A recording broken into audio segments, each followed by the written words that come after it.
You shall be king, and die in hot fire, and worms shall feed upon your ashes. And all who know you shall rejoice in your dying. Okay. Episode 3, A Night of the Seven Kingdoms. We halfway through the season. You know, honestly, I'm gonna tell the truth. I didn't realize that it wasn't 10 episodes until just now. I didn't realize it wasn't 10 episodes I was looking at. It's only 6. It's only 6 episodes. But the one thing I will say, it's much more grounded version of George R. R. Martin's universe that I love so much, so dearly. I just like the simple conversation. I love the foreshadowing that's happening because, I mean, being that I done read all the goddamn books, I know what's coming. I know what's going to happen. So I've been leaving little breadcrumbs out. I done spoiled a little bit, but I ain't spoiled a lot. But now since the cat is out the bag, you know, just go ahead and all the way say it. I mean, I'm sure y'all should have figured it out by now. I had somebody try to check me about that up in the comments of somebody else's video.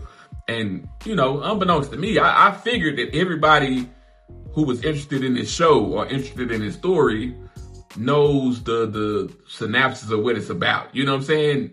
What the books, the Dunk and Egg books or novellas are about. I figured that, but some people didn't. Some people don't. You know what I'm saying? Even though it was even mentioned in the show who Duncan the Tall was. And, you know, Egg, or that he was Aegon. So when the show revealed it, like, it was still a good reveal. It was still a good reveal, the things that led up to it, for him finally saying or finally letting people know that, hey, I'm the young Aegon they've been looking for.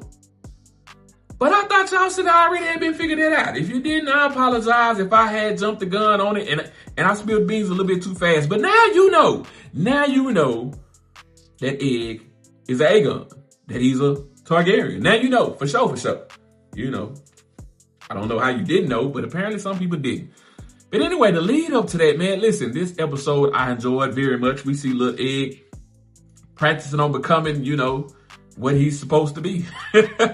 He's practicing on being a squire. He really don't know what the hell he's doing, but he's learning and he's trying. And once again, this kid is just doing a good job at just being a kid in this role. I don't know how moving forward through the time jumps, what they're going to do. Because they're probably not going to keep this kid who's doing a very good job because he ages dramatically as stories go, because the stories go on. But anyway, in this portion, he's still a little kid, about 11, I think about 11, 12 years old, to the point that he asked Dunk about having pubic hairs. He was like, I don't know why these hairs are growing down here. He's going through little boy problems. And that kind of takes me back to things they did in medieval times and even Roman times where they had grown men running around with these little boys.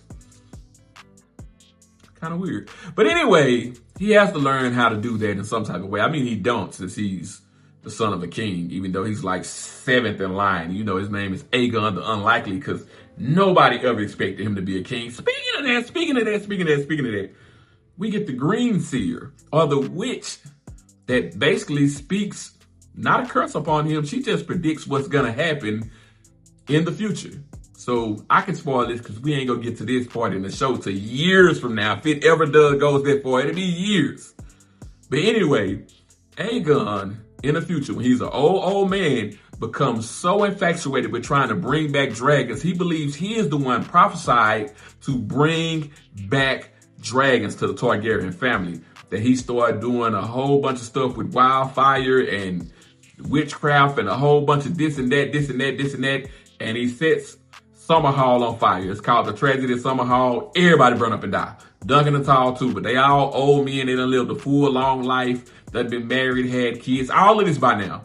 Of course, since Brianna Tarth is a descendant of Sir Duncan and Tall, and you know, we have the Targaryen line is still, you know what I'm saying, going on and on after young Aegon dies. But anyway, he burns everybody alive. It's called the Tragedy of Summerhall. And at the same time, Rhaegar Targaryen is born on the very same day. So the prophecy that he misunderstood that made him think he would be the one to bring back dragons was really that Rhaegar Targaryen would be born. One of his, you know, descendants.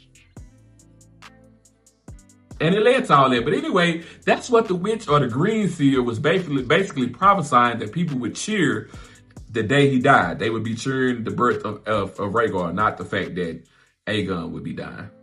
they wouldn't be cheering that. But anyway, yeah, that goes back to the whole prophecy. And then if you don't get it in this episode, we also see a small back and forth between the other squire and Duncan the Tall, where he was just basically telling him how much he hates the Targaryens, how they basically came and enslaved the people, forced them to fight their wars, raped the women and all type of stuff. And that is factual. That is factual. That's one of the reasons why I've never been one of those people that have been a major Targaryen fan and never understood how people truly root for the Targaryens. I don't care if it's House of the Dragon. I don't care if it's Daenerys. I don't care who it is. The simple truth of the matter is that because they had those dragons, they were able to conquer the land and subdue all the people. They were native to the Seven Kingdoms. But the Seven Kingdoms also were never one kingdom. It was called Seven Kingdoms for a different reason. But they united it into one kingdom by force. And then when they didn't have those dragons anymore, they still held it because people believed that's where the power was. It was right there with the Targaryens. And that led to the Dance of the Dragons. Well, the Dance of the Dragons, they still had dragons. But after that led to the Blackfire Rebellions, which was like 5 of those things. 5 of those things where the small folk were taking sides between the true-born Targaryens and then the bastard line of the Targaryens who became the Blackfires. And it just tore the whole country apart. So yeah, they got a right to hate them smug bastards. I don't like them either. I don't. It's a couple of them I like. I like Daemon. That's my boy. I love me some Daemon. It's a couple of Targaryens I like, but for the most part, I'm not a Targaryen fan. Anyway, man, we see that my boy Sir Duncan the Tall is dumb like Ned Stark. He just got to be so righteous, so self-righteous, and that he does the dumbest thing. He should have never intervened in the prince beating on that girl and breaking her fingers. Even though the prince was completely out of line, even though he's completely evil, we see he killed the horse earlier in a tourney, which caused another man to die. He killed the horse on purpose because he knew that the horse would fall and injure the man and he couldn't participate in the tourney when it got serious. He's not a good Targaryen at all. He's one of the mad ones. They say whenever a Targaryen is born, fate flips a coin, whether to be mad or a good, Targaryen. But anyway, yeah, man, he beating on the mulatto chick, the one who Duncan the Tall told her that she wasn't too tall for him. She was just right. Just right. So Duncan jumped out there and put them hands upside that boy's head. I'm talking about put the beats on the prince. And then was giving the guards the business too. And he was about to curb stomp him like Seth Rollins. Somebody get his teeth out. What is that? American History X. He was about to curb stomp my boy. Before young Aegon came out there and told him, you wouldn't do no such thing, or I'll tell my father. Aegon stood up for Sir Duncan the Tall and exposed himself.